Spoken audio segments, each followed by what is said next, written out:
Nosotros estamos esta mañana, en la mañana del día lunes 1 de julio de 2019, comenzando el séptimo mes de este año. Y hoy vamos a poner en perspectiva lo que está ocurriendo en materia de seguridad pública. Tenemos como telón de fondo situaciones que han ocurrido el fin de semana y situaciones también que han ocurrido en días anteriores. El fin de semana, un nuevo elemento de la Policía Nacional Civil fue asesinado en el municipio de Mexicanos. Además, tenemos otras situaciones que han ocurrido, como por ejemplo las declaraciones que daba ayer el presidente de la República respecto a que no van a bajar las acciones en contra de la criminalidad, en contra específicamente del accionar de las pandillas. Él decía además que se declaran en emergencia los penales.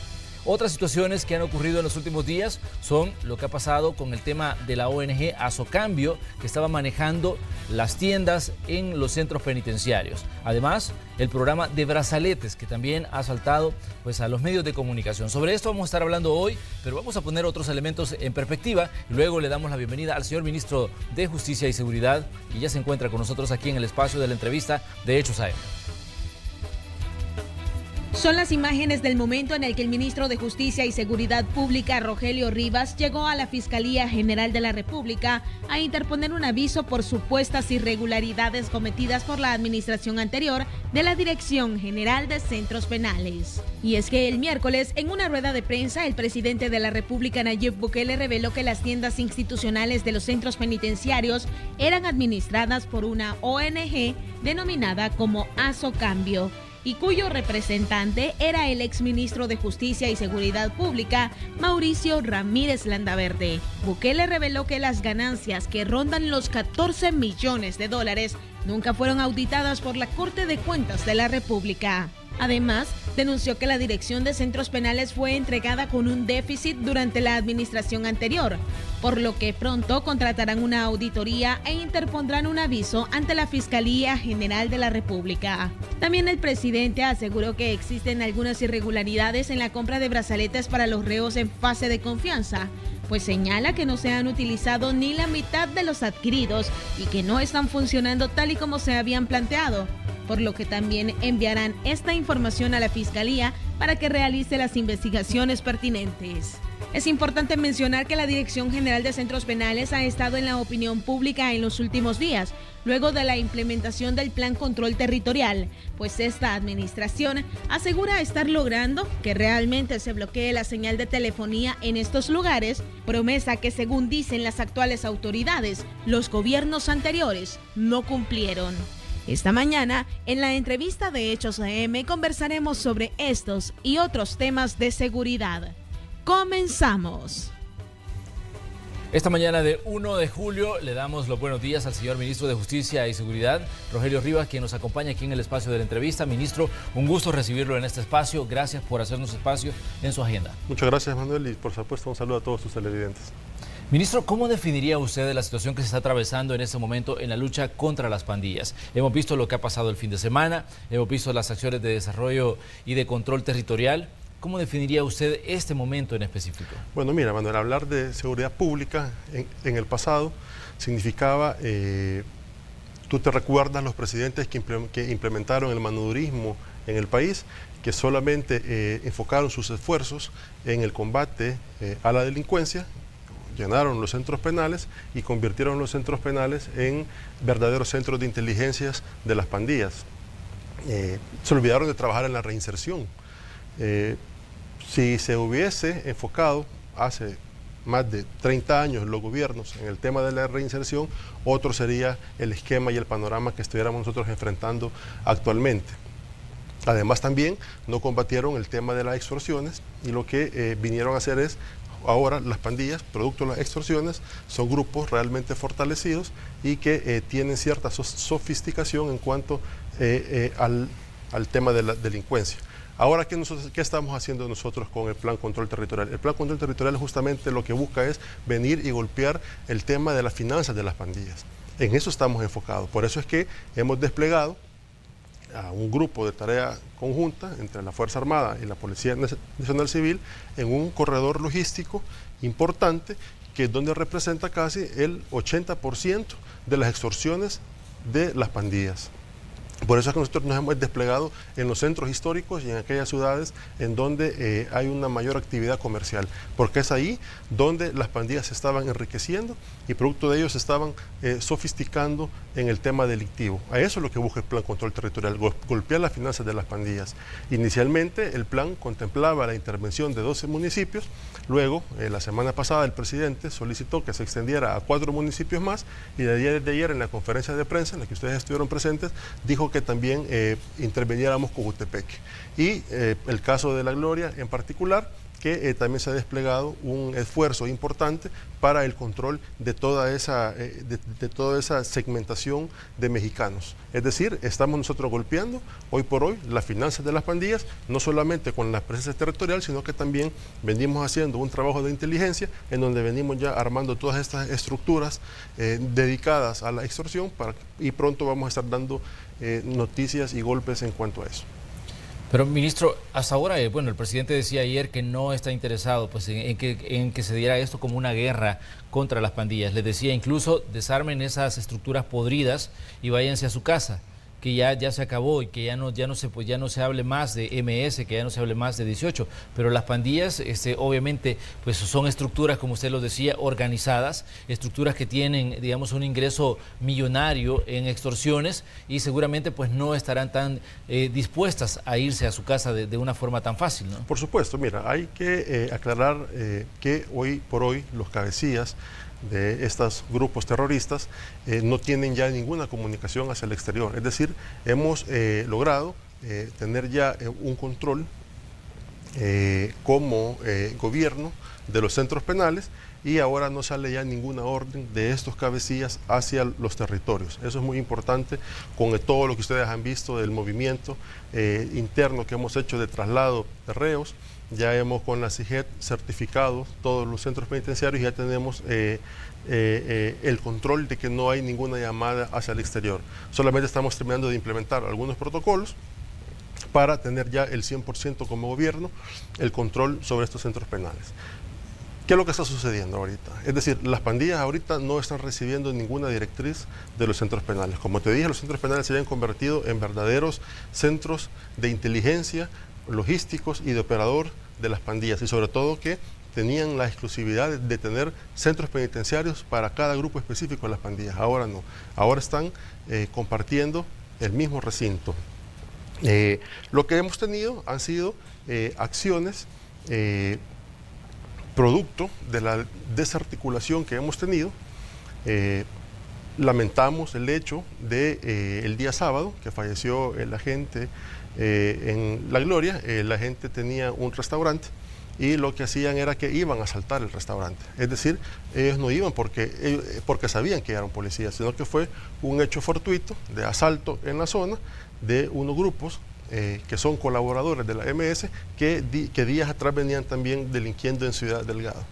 No obstante, se defiende el policía y pues reacciona y mata a uno de los delincuentes. Eso es lo que ha pasado. El día de ayer, por ejemplo, tuvimos en la mañana 4 homicidios, pero eso es producto entre pandillas y posteriormente también en la tarde se dieron unos enfrentamientos entre miembros de la fuerza policial y grupos terroristas y dieron como saldo también de 4, creo yo, terroristas más, producto del combate frontal que estamos haciendo a la delincuencia. El presidente hablaba de un choque que se dio, un choque armado que se dio en Guatajiagua, ahí en el departamento de Morazán, y él hablaba también que se habían encontrado armas de uso privativo, armas de grueso calibre. ¿Qué tanto, digamos, qué tan grave es el hecho de que estas estructuras criminales, pues para nadie es un secreto, que saben manejar ese tipo de armas y que las tienen en su poder? Mira, que las sepan manejar, dudo mucho. De que las tienen en su poder, las tienen en su poder. Nosotros estamos ahorita realizando en conjunto con otros organismos de inteligencia y que lo vamos a dar a conocer en su momento de dónde están viniendo esas armas, de qué países provienen esas armas y cómo es que las están obteniendo. Pero estamos nosotros terminando de armar el caso y por supuesto que lo vamos a hacer público. Hoy nosotros estamos dando a conocer todos los esfuerzos que estamos haciendo en materia de seguridad pública. Si tú te fijas, ellos estaban en un lugar con características topográficas complicadas, es decir, ya no están en los centros en los centros urbanos. En los centros urbanos. Es decir, estamos teniendo el control en los centros urbanos y estamos obligando a que ellos salgan hacia las montañas, por decirlo de alguna forma. Y ahí pues ya es mucho más fácil tenerlos y combatirlos, porque justamente si no tienen dinero cómo financiarse, sus estructuras entonces van a ser estructuras pobres, van a verse en dificultades para mantener la estructura de la pandilla, y es ahí el objetivo que nosotros queremos realizar, tener el control absoluto de cómo se están financiando para comenzarlos a golpear. Ahora bien, ministro, durante este año ha sido pues un año un tanto complicado para el tema de la seguridad, incluso antes de que el presidente Bukele entrara a tomar el control del gobierno. 2019 comienza con una serie de ataques a elementos de la policía, ataques que dejaron muertos pues, en la fila de la Policía Nacional Civil. En determinado momento, las autoridades que estaban antes en el control decían, bueno, las pandillas están buscando algún tipo de incidencia en el nuevo gobierno. Decían, están buscando algún tipo de acercamiento con el nuevo gobierno, están buscando incidir en el nuevo gobierno. El presidente Bukele llega a Casa Presidencial y dice que no va a haber ningún tipo de negociación y al contrario dice que se les va a responder con acciones pues, como las que hemos visto en el plan de control territorial. En algún momento las pandillas han buscado, digamos, acercamientos con el gobierno, buscando, digamos, establecer esa negociación de la que se había hablado antes y que el presidente había rechazado. No, mira, al menos yo creo que el presidente ha mandado los mensajes claros a la población. Nosotros vamos a combatir frontalmente al crimen organizado, a la delincuencia común, a la delincuencia organizada. Aquí no cabe ninguna negociación, aquí no cabe ninguna tregua como se hizo en el pasado, que lo que vino a hacer la tregua fue venir a darle más fortaleza a estas estructuras criminales, a que el Estado perdiera el control del territorio, y hemos visto pues el fracaso completo que ha tenido. Sobre todo también el último gobierno, el gobierno del FMLN, no tuvo un presidente líder que se pusiera al frente de la seguridad pública. Lejos de eso, cada ministro hacía de su ministerio una isla, hacía un pequeño búnker, no había articulación entre los ministros, no había una buena relación entre la Policía Nacional Civil y la Fuerza Armada, y producto de eso es que se da toda esa desarticulación. No había un interés real y genuino para solventar el tema de la seguridad pública a la ciudadanía. Esta vez es diferente. Nosotros tenemos, apenas estamos cumpliendo un mes, hemos realizado más de 3.000 capturas, entre ellos van cabecillas de los grupos terroristas principales.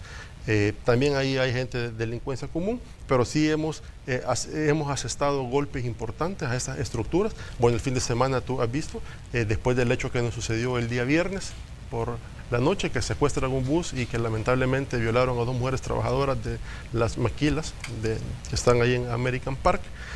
También realizamos dispositivos fuertes de tránsito, en los cuales estábamos prácticamente revisando bus por bus, moto por moto, taxi por taxi, para evitar también, y así logramos también capturar a cabecillas importantes de estructuras terroristas dentro de esos municipios. Por ejemplo, también el día sábado por la noche capturamos con producto de estos retenes también a un motociclista que había disparado a un bus del transporte público en el departamento de Usulután. Es decir, estamos desplegados en todo el territorio, tenemos ahora una capacidad inmediata de reacción que hay que destacar. El comisionado Arce Chica se ha puesto también al frente de la Policía Nacional Civil y ha hecho cambios importantes dentro de la corporación policial, que también han venido a destacar en la efectividad de los operativos que estamos realizando. ¿Qué le dicen ustedes a los ciudadanos, ministro? Porque obviamente todo esto tiene una reacción en la ciudadanía. En algunos ámbitos de la vida nacional, pues aplauden lo que el presidente Bukele está haciendo desde Casa Presidencial y la forma en que está comunicando con el tema de la lucha contra la criminalidad.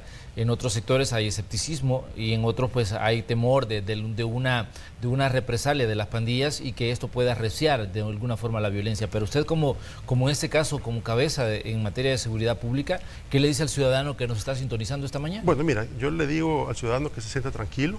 Esta vez la seguridad pública no va a ser un negocio, ahora la seguridad pública va a estar en función de los salvadoreños. Si antes no había la voluntad de resolver el problema y de abordarlo de una manera integral, esta vez este gobierno sí tiene esa intención.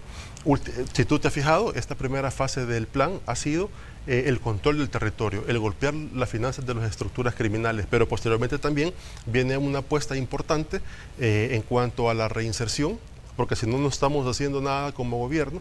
Vamos a enfocar también recursos importantes para la reinserción de los privados de libertad y por supuesto que el presidente anunciará en su momento la fase 2 de este plan control territorial, que tiene que ver, que va a ir orientado también en otras acciones importantes, no solamente a la represión, y ahora la prevención de la delincuencia lo van a realizar todas las demás carteras del Estado. Yo creo que el presidente ayer en la conferencia de prensa lo dejó entrever, cómo todas las demás carteras del Estado se van a poner luego en función de estos territorios recuperados. Es decir, que vendremos también reconstruyendo el tejido social también junto a los alcaldes involucrados en estos municipios.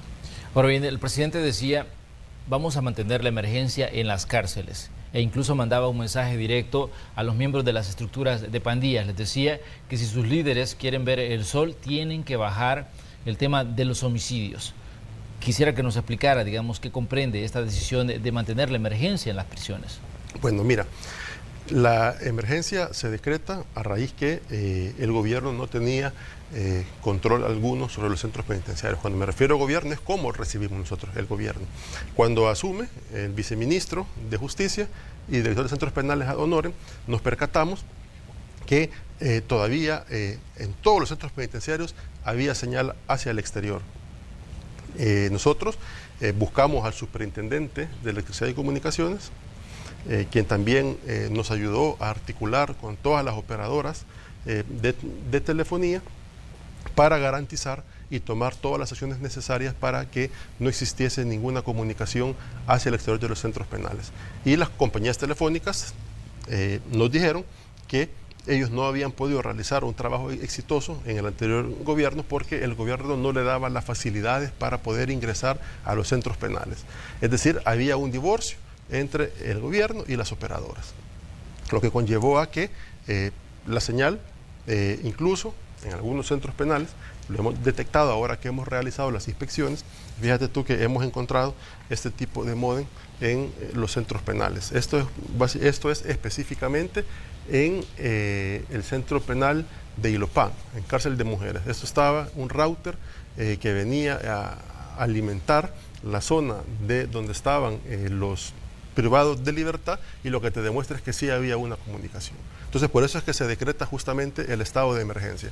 El estado de emergencia lo que viene a hacer es a que tengamos un control y una incidencia directa en los centros penales, realizando rotación de los reos, realizando requisas. En las requisas también encontramos los manuscritos llamados huilas, en donde estaban saliendo todos estos manuscritos a través de las visitas que se le realizaban a los privados de libertad producto de sus abogados muchas veces de sus familiares, y estaban saliendo órdenes para ejecutarse en el territorio. Por eso es que hemos decretado este estado de emergencia y lo vamos a mantener hasta que el gobierno tenga el control absoluto del centro penal. Es decir, que un centro penal realmente sea un centro penitenciario. Si tú te fijas, en otros países son lugares aislados del exterior, lugares donde el gobierno tiene un control de manera directa sobre cada privado de libertad, y eso es lo que estamos ahorita buscando.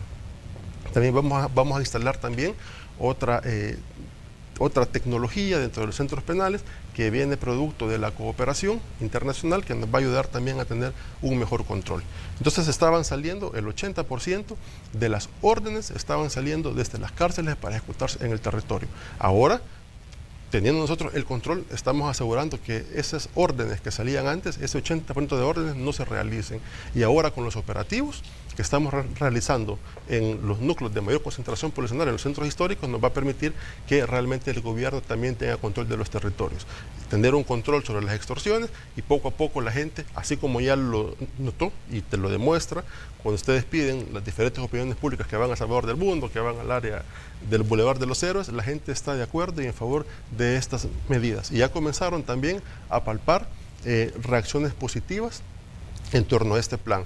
Este plan no solamente es un plan que va a estarse ejecutando por cierto periodo de tiempo, hemos llegado para quedarnos, para tener un control sobre estos territorios, y poco a poco vamos a ir golpeando las finanzas de estos grupos terroristas, y ya vas a ver que de aquí a unos 6 meses la seguridad en este país será completamente diferente.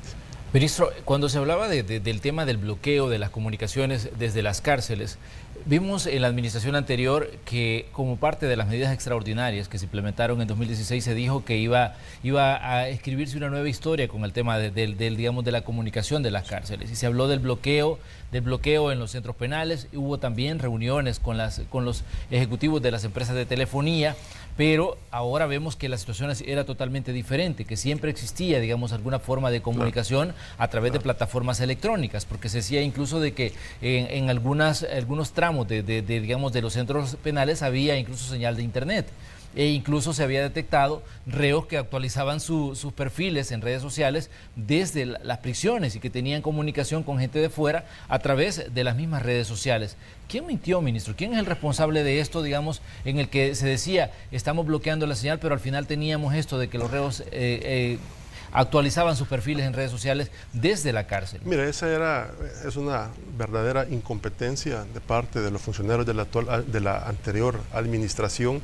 Como te dije, en la primera reunión que tuvimos con las operadoras, ellos manifestaban de que no tenía el gobierno la voluntad de resolver el tema. Cuando ellos querían ingresar a un centro penal para constatar de que efectivamente no hubiese señal, el gobierno anterior no le daba las facilidades para poder ingresar.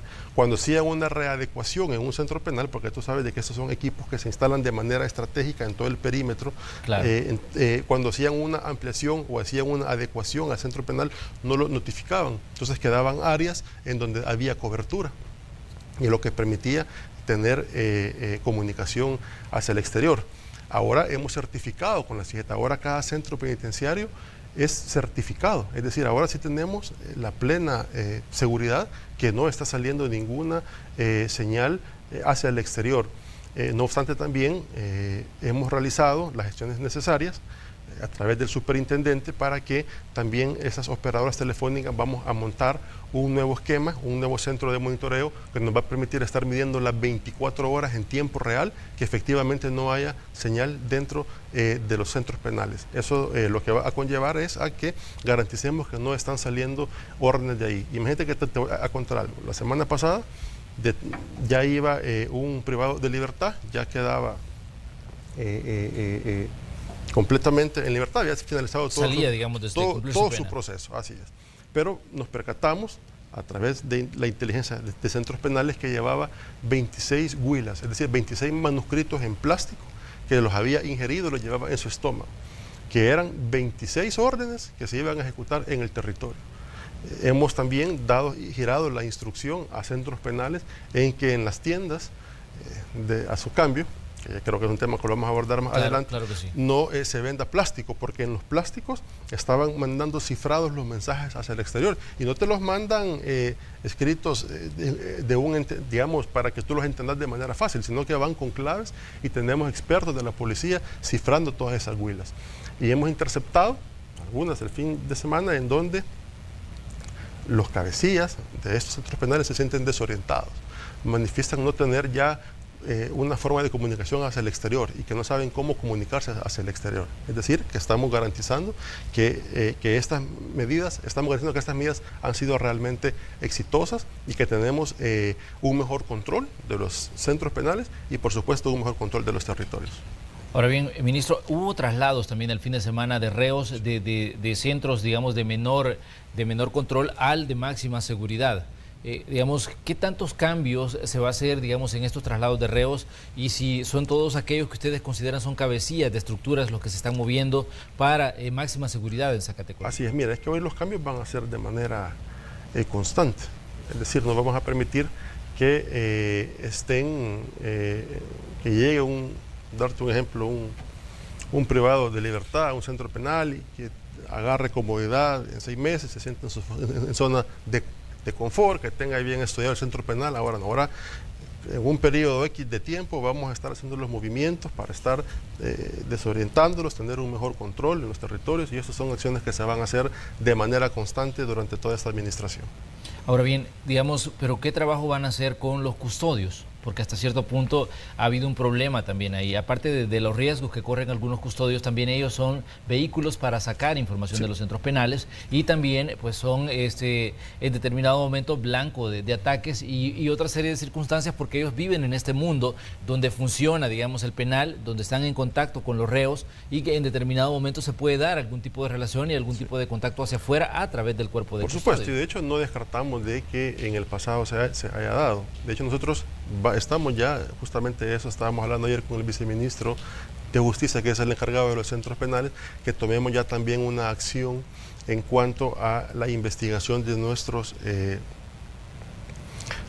agentes penitenciarios, para garantizar también que el sistema no se vaya a corromper, es decir, mantener un sistema de centros penales sano. Vamos, por supuesto, a realizar trabajo intensivo con los custodios de centros penales. Vamos a someter las diferentes pruebas para constatar de que efectivamente no están del lado de ellos o no están facilitando más bien algún tipo de comunicación o no están sirviendo de puentes de comunicación hacia el exterior. Ese es un trabajo que viene ya en paralelo, que viene esta semana.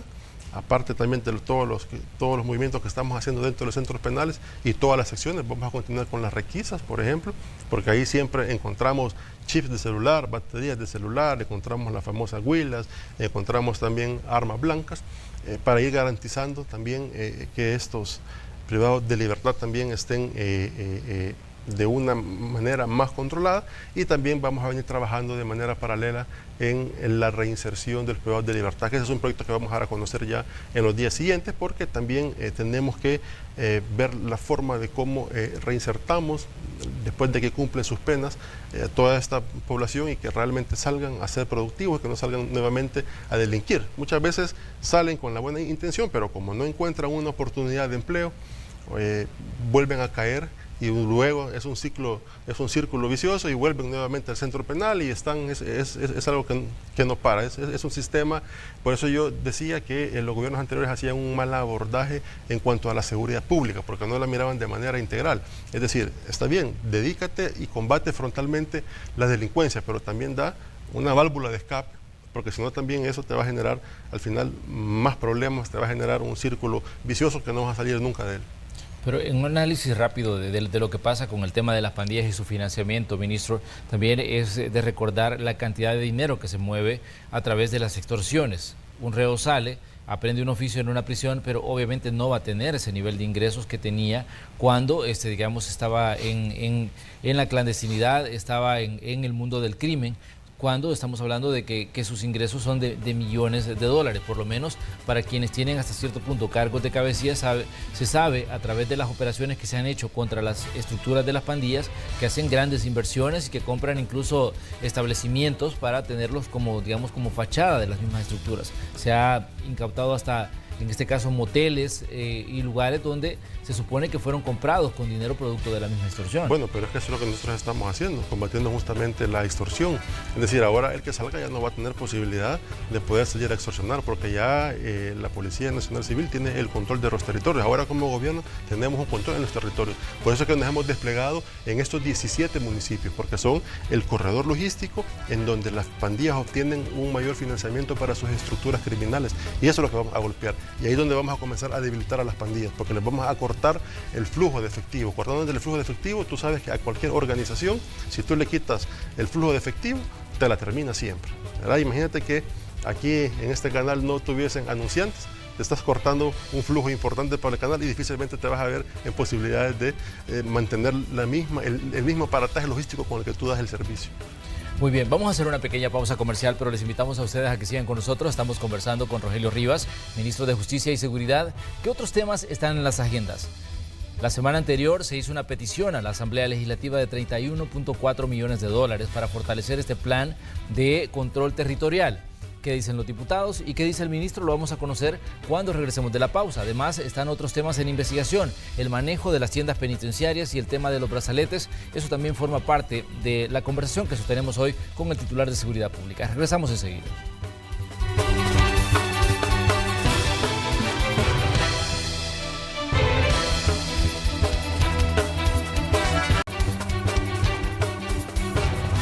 Lunes 1 de julio de 2019, hoy en el espacio de la entrevista de Hechos AM conversamos con el señor ministro de Justicia y Seguridad, Rogelio Rivas. Estamos hablando de diferentes situaciones que se están manejando en el ámbito de la seguridad. Ya hablábamos de lo que ha ocurrido el fin de semana, lo que pasó ahí en la zona de Mexicano, donde murió un elemento de la Policía Nacional Civil. Hablábamos también de la emergencia que se ha declarado en los centros penales, pero ya nosotros adelantábamos que hay otros temas que están en las agendas y que seguramente van a ser objeto de debate en el transcurso de esta semana que está iniciando. El señor ministro de Hacienda, Nelson Fuentes, solicitaba a la Asamblea Legislativa 31.4 millones de dólares. El presidente decía que estos fondos son necesarios para fortalecer la labor de seguridad pública, para dotar de lo que necesitan los elementos de la Policía Nacional Civil y la Fuerza Armada.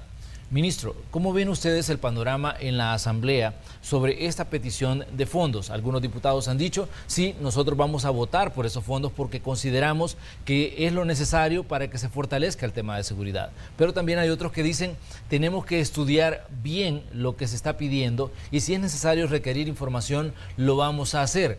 Y algunos dicen pues que no tienen la prisa que tiene en este caso el Ejecutivo y que tiene en este caso pues las autoridades de seguridad, como usted, de que esos fondos estén a disposición para poder trabajar en los planes de seguridad. Mira, todos aquellos que han manifestado su oposición o que no tienen prisa o que van a estudiar o que van a pedir ampliación de información, son aquellos que ya tuvieron la oportunidad de gobernar y no hicieron realmente nada. Todo lo que estamos ahorita enfrentando como nueva administración es producto de la incapacidad de esos gobiernos. Pero sin embargo también hay una corriente importante de diputados en la Asamblea Legislativa que están trabajando por el país realmente, no de una manera política ni ideológica o política ideológica. Hemos visto cómo el diputado Escalante, la diputada Felicia Cristales, la diputada Marcela Villatoro de Arena han manifestado que van a dar los votos en todo lo que tenga que ver con el tema de seguridad pública, porque ahora que tenemos ya un control, imagínate como gobierno de los territorios, que tenemos un control de los centros penales, creo que tenemos una oportunidad importante, una oportunidad histórica donde todas las fuerzas políticas deben de unirse para que realmente tengamos éxito. Al final, este proyecto es un proyecto que es para la ciudadanía. Es un proyecto también que la ciudadanía lo está aprobando y está emitiendo un muy buen calificativo al Plan Control Territorial. Yo creería que el diputado que no lo apruebe, creo que está cometiendo un suicidio político.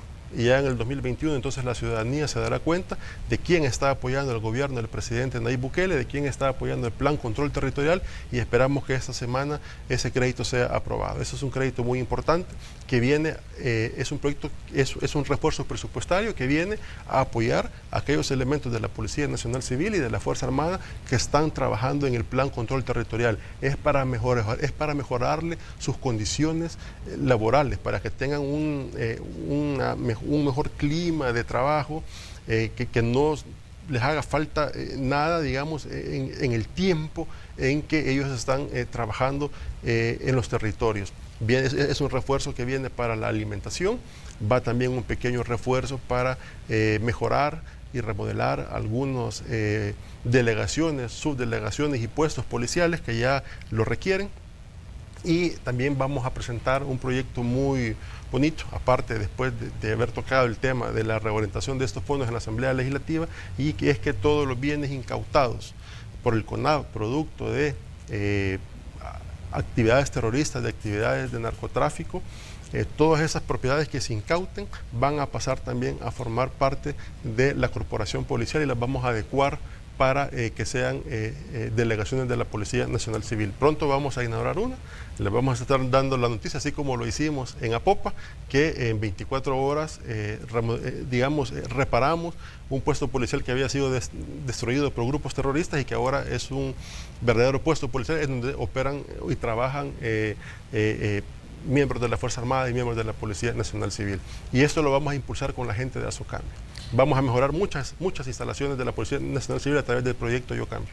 Ahora bien, ministro, pero hay un presupuesto que se establece cada año para el funcionamiento de la cartera de seguridad.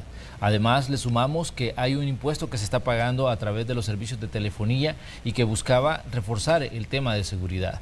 ¿Qué pasa con todo este dinero, digamos, el presupuesto ordinario y el presupuesto que se le da como parte de lo que se recopila como, digamos, lo que paga cada ciudadano cuando hace uso de servicios de telecomunicaciones? Fíjate que el CES, vamos a pedir a futuro, ya en estos días, en la Asamblea Legislativa, una modificación al CES, porque el CES, si bien es cierto, viene para cubrir un bono trimestral a la gente de la Policía Nacional Civil, gente de Fuerza Armada, gente de centros penales.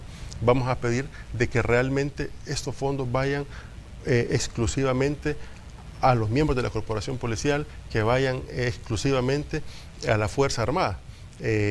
Porque fíjate que, por ejemplo, hay un fondo muy importante, que son alrededor como de 6, 7 millones que se están yendo a infraestructura a los municipios. Pero nos hemos dado cuenta que esta infraestructura que va hacia los municipios no está siendo, digamos, una inversión efectiva. Es decir, sí se están haciendo las obras, pero no se están haciendo de una manera estratégica. Solamente vemos en el rubro, porque solamente son rubros de transferencias que llegan hacia nuestro ministerio y nos toca a nosotros transferirse a los gobiernos locales, vemos de que están construyendo una serie de complejos deportivos y solamente nos quedamos en complejos deportivos y pretendemos resolver el problema de la prevención de la violencia nada más con infraestructura deportiva. Nosotros queremos realmente saber en estos municipios a los que está llegando el dinero, que son alrededor de 50 municipios, que se invierte de una manera estratégica, que se invierte de una forma tal que podamos reconstruir el tejido social en esos municipios. Porque si la prevención de la violencia se terminara por canchas, entonces este país no tuviera delincuencia alguna. Entonces queremos pedir una mejor reorientación con un mejor criterio y que vaya directamente también a los miembros de la Policía Nacional Civil y a los efectivos de la Fuerza Armada de manera integral todo lo que se recolecta a través del CES. ¿Qué esperan, digamos, que los diputados le digan esta semana? Que le den la aprobación de los fondos y que se los pongan a disposición lo antes posible.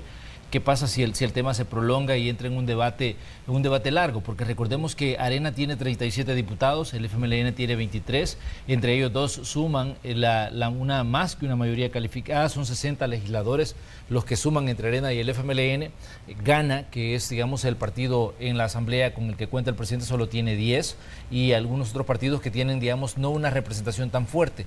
¿Cuál es el mensaje que esperan ustedes que les dé la Asamblea Legislativa en el transcurso de estos días, de esta semana en el que ustedes están diciendo nos urge que nos den esos fondos? Bueno, lo que esperamos es que la Asamblea, así como le aprobaban al gobierno saliente de manera expresa todos los decretos que presentaba en los últimos 2 meses antes de salir del gobierno, de esa misma forma apruebe ahora que son verdaderamente acciones que sí van hacia el interés público, que sí van hacia el interés colectivo. Yo no quiero pensar de que hay diputados ahí que están pensando en bloquear ya este plan, que este gobierno fracase en el tema de la seguridad pública.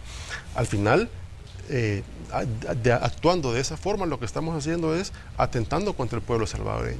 Al final lo que estamos haciendo, si no lo hacen, es justamente cayendo en los errores del pasado, que la seguridad pública se convertía en un negocio, no se ponía en función de la gente. Ahora, yo espero la sensatez por parte de los diputados y si el presidente ya les mandó el mensaje. Si estos fondos no los aprueba, la Asamblea Legislativa, de alguna manera, como presidente y él con su liderazgo, gestionará los fondos de otra manera, pero de que le llega este refuerzo presupuestario a la Policía Nacional Civil y a la Fuerza Armada, le llega. Y de que vamos a implementar y que este plan control territorial va a ser un éxito, va a ser un éxito. Eso que no le quepa la menor duda a la gente. Ahora bien, hay otros temas, ministro, que están en las agendas, ya decíamos, el tema de las tiendas penitenciarias. A Socambio, el presidente decía de que hay indicios de corrupción ahí. De hecho, ya Seguridad Pública presentaba incluso el aviso a la Fiscalía General de la República. Había una reacción también de Mauricio Ramírez Landaverde, quien fue ministro de Justicia y Seguridad en la administración anterior, y él se desmarcaba de esas acusaciones. Desde su punto de vista y con el análisis que usted ha hecho de todo el manejo de fondos y el manejo de las tiendas penitenciarias, ¿para usted sí considera que ha habido corrupción en el manejo de esas tiendas? Nosotros cuando comenzamos a hacer la auditoría a Socambio, sí identificamos posibles indicios de algunos delitos cometidos ahí. Imagínate que a Socambio la inscriben en el registro de fundaciones, en el Ministerio de Gobernación, y los titulares que estaban al frente de la cartera de seguridad en el pasado son parte de la junta directiva de Asocambio. Antes, las tiendas penitenciarias el dinero que se recogía producto de ese intercambio comercial que se hacía ahí, iba directamente a las cuentas de centros penales. El problema era que también había corrupción en el manejo de esos fondos, pero en lugar de mejorar los mecanismos de control, lo que hacen es que crean esta organización, esta fundación. Y lo que buscan con esta fundación es ya que el dinero, una vez entra en la fundación, ya que es un dinero público, ya la auditoría viene o la toma de decisiones se les hace mucho más fácil. Es decir, antes en centros penales teníamos que realizar una licitación para los proveedores que suministran productos y servicios en las tiendas, ahora ya no se hacía la licitación. De un dinero público no se hacía una licitación y por tanto quedaba a discreción a qué proveedor comprarle. Entonces eso ya es un manejo irregular de los fondos, porque evade la ley LACAP. Otro, por ejemplo, quedaba a discreción de Asocambio el tema de las contrataciones de las planillas, del personal, de las planillas. Tenían alrededor de 300 empleados, que por cierto aprovecho el espacio para decirle a aquel empleado que trabajó de manera integral, que fue una persona honesta, que fue una persona correcta, no tiene por qué tener miedo. Es decir, va a ser incorporado nuevamente a la dirección de centros penales. Pero aquel empleado que se prestó a realizar este tipo de acciones, este tipo de chanchullos con la administración anterior, son los que vamos a cesar de estos puestos. Imagínate que quedaba también a discreción el monto de las plazas. Es decir, las plazas, cuando tú en la administración pública vas a contratar a un nuevo funcionario, tú solicitas al Ministerio de Hacienda la aprobación de la plaza. Sí. Ahora, con la asociación Asocambio, esa aprobación no se daba, lo hacían de manera directa y asignaban el monto a la plaza y le asignaban de manera directa también el monto a esa plaza. Tampoco, entonces también obviaban también el requisito que te pone Hacienda para contratar empleados. Habrá que ver también cómo está el tema de los impuestos. El Ministerio de Hacienda también está facilitando una información a la Fiscalía General de la República. La semana pasada estuve con el fiscal, que también se mostró en toda la disposición para poder investigar esta forma de cómo operaba Asocambio, y pues el fiscal será el encargado de individualizar en cada funcionario la responsabilidad que él tiene. El ministro Ramírez Landaverde, o quien fue ministro de Justicia y Seguridad, era el presidente de Asocambio. ¿Es así? Así es. ¿Y él tenía asignado un salario como parte de la presidencia de Asocambio? No, no. Pero sí, lo que sí se hacía era, lo que yo te decía, obviar requisitos legales en cuanto al manejo de fondos públicos. Por ejemplo, la Corte de Cuentas no realizó ninguna auditoría. Él decía, porque la Corte de Cuentas tarda un año pero por transparencia, tú como funcionario público puedes solicitarle una auditoría concurrente a la Corte de Cuentas y perfectamente te puede estar auditando de manera paralela a los procesos que tú vienes haciendo para certificarte que le estabas dando un uso adecuado a los fondos públicos, cosa que no se hizo. Pero, como te dije, ya el fiscal tiene toda la documentación, incluso llegó la Fiscalía General de la República la semana pasada a centros penales, ya le entregamos toda la información. Y ahora pues será la Fiscalía. Nosotros vamos a facilitarle todo a la Fiscalía para que inicie con una pronta y oportuna investigación en este caso. Ahora bien, hay otro tema que el presidente de la República tocaba en una conferencia cuando hablaba también de seguridad, y es el tema de los brazaletes que se les pusieron a algunos reos. Se decía que se compraron en primera instancia, se compraron 2.840 brazaletes, de esos solo se habían utilizado 209, un proyecto que al principio pues costaba 4.7 millones de dólares. El presidente decía, este programa no está funcionando. ¿Qué va a pasar con esto, ministro, con el tema de los brazaletes? Y si ustedes han detectado irregularidades también en este programa, que pues es un programa caro, porque estamos hablando de 4.7 millones de dólares. Por lo menos eso es lo que se manejaba en una primera instancia. Mira, estamos auditando ese proceso. Imagínate que nosotros ahí en stock, en el ministerio, tenemos más de 2.000 brazaletes que no han sido utilizados. Y cuando yo llego y freno una licitación que estaban por sacar para más compra de brazaletes. Y son brazaletes que te funcionan con un chip, es decir, funciona como con un chip de teléfono, y muchas veces las personas a las que se les ponen los brazaletes viven en zonas donde hay difícil conexión a celulares. Entonces, es decir, no te permite tener un control sobre esa persona que tiene ese brazalete. Yo estoy seguro que ese es un proyecto que está mal diseñado y que también ahí habrá mucha tela que cortar, pero que en su momento daremos a conocer, así como dimos a conocer la corrupción que estaba en Azocambio, vamos también a dar a conocer también cómo fue que se dieron las compras de los brazaletes, y también vamos a dar a conocer el tema de las cabinas telefónicas que estaban en los centros penales, porque como ya se dijo, aparte de que había señal para teléfonos celulares y wifi, también habían cabinas telefónicas en las cuales los reos podían realizar llamadas hasta 10 números telefónicos con un saldo mensual de $100, que también vamos a dar a conocer también cuando terminemos la auditoría. Vamos también a dar a conocer, y lo haremos público a través de los medios de comunicación, también el manejo de estas cabinas telefónicas. El presidente decía, queda suspendido el programa de brazaletes. Sí, de hecho, incluso los jueces no lo estaban aplicando, es decir, fue una compra que se hizo solo por gastar dinero, solo por el despilfarro. Imagínate que estamos pidiendo nosotros para terminar el año, como centros penales, un refuerzo presupuestario de $22 millones. Imagínate el despilfarro de los recursos que tenía la administración anterior. Hemos llegado nosotros a detectar que se compraban en el Ministerio de Justicia y Seguridad, a través de la Dirección de Prepaz, refrigeradoras que costaban $17,000. Se compraban carritos de hot dog y no se sabe qué se hacían con esos carritos de hot dog, o cuál era el uso, o cuál era el programa que se pretendía con estos carritos de hot dog. Es decir, no había un control en cuanto a los combustibles. Hemos llegado a encontrar una infinidad de carros, placas particulares que se los llevaban a sus casas. Ahora hemos dado la instrucción de que ningún carro, después de horas laborales, se lo pueden llevar a su casa los empleados, y todos esos carros, placas nacionales, placas particulares, los vamos a convertir a placas nacionales, y les vamos a poner los stickers del Ministerio de Justicia y Seguridad para que la gente pueda denunciar en caso que se esté haciendo un mal uso de estos recursos del Estado. ¿Qué cantidad de vehículos estaban asignados o están asignados a usted como ministro ahí en el ministerio? Pues fíjate que yo ando mi carro particular, solamente ando 2 pick-up que sí son del Ministerio de Justicia y Seguridad, que son de los escoltas que yo tengo.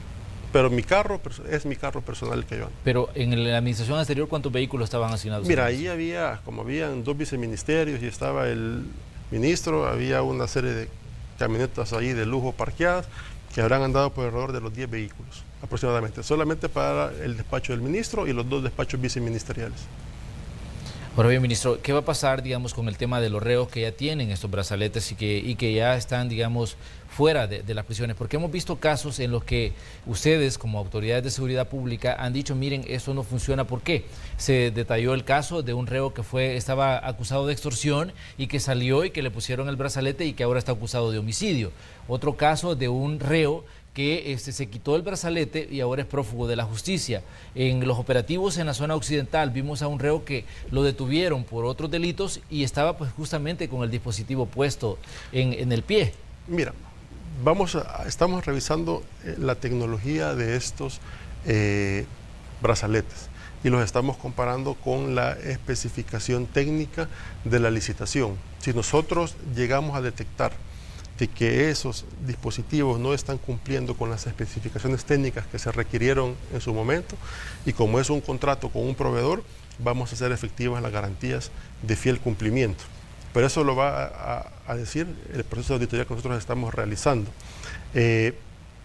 Vamos a hablar nuevamente con la Corte Suprema de Justicia. Tengo una reunión la próxima semana con el presidente para ir buscando también no solamente el buen uso de estos brazaletes o que lo implementen los jueces, sino que también el tema de las audiencias virtuales que también estamos implementando desde los centros penales para que también el privado de libertad ya no salga al tribunal.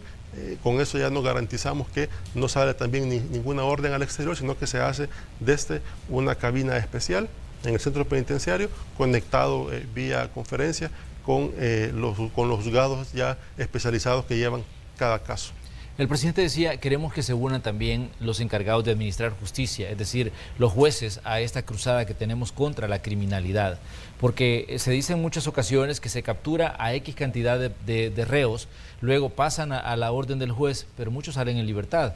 E incluso esto genera temor en las comunidades porque dicen, los capturan, pero luego a los 3 días ya están de regreso. O sea, ¿qué dicen ustedes a todos los encargados de la administración de justicia y a todos los que en determinado momento tienen participación en los planes de seguridad? Porque si bien hay un esfuerzo desde el Ejecutivo, o sea, esta situación se puede diluir a la hora de que los casos sean llevados a los penales. Y de hecho, aprovechamos la reunión que tuvimos con el fiscal general la semana pasada, no solamente para ver el tema de Azocambio, sino que también entablar ya un trabajo articulado entre su institución y la Policía Nacional Civil, el Ministerio de Justicia y Seguridad como tal, para garantizar de que todas las capturas que se están haciendo sean casos que se sustenten, se documenten bien, porque también desde ahí va también una muy buena parte del éxito de cada caso. Es decir, el fiscal mostró una apertura total, nosotros también le dijimos, nosotros le podemos facilitar cualquier instrumento o herramienta que usted necesite y el fiscal pues está en la mejor disposición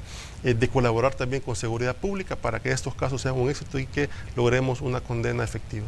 Ministro, termino con esto. Me gustaría que me explicara o que me diera su opinión respecto a los análisis que se hacen del tema de seguridad pública, cuando se dice de que el plan de control territorial y todas las acciones que están implementando pueden caer en determinado momento en violaciones a los derechos humanos.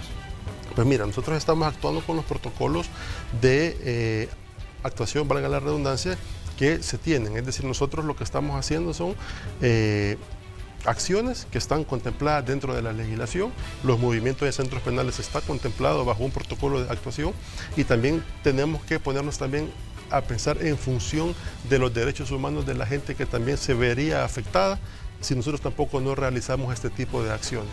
Es decir, nosotros no estamos atentando contra los derechos humanos de nadie, únicamente estamos nada más ejerciendo la función que tenemos como cuerpos de seguridad en el país.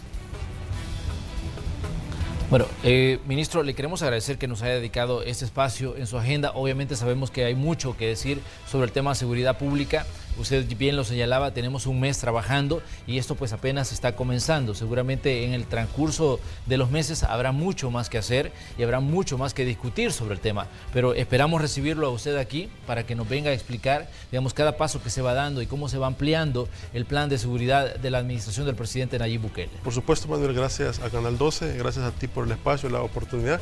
Estaremos las veces que ustedes estimen convenientes, las veces que ustedes nos inviten y cada vez que venimos aquí a Canal 12 nos sentimos como en casa. Muchas gracias. Bienvenido, ministro. Cuando usted desee, pues podemos conversar sobre el tema de seguridad pública.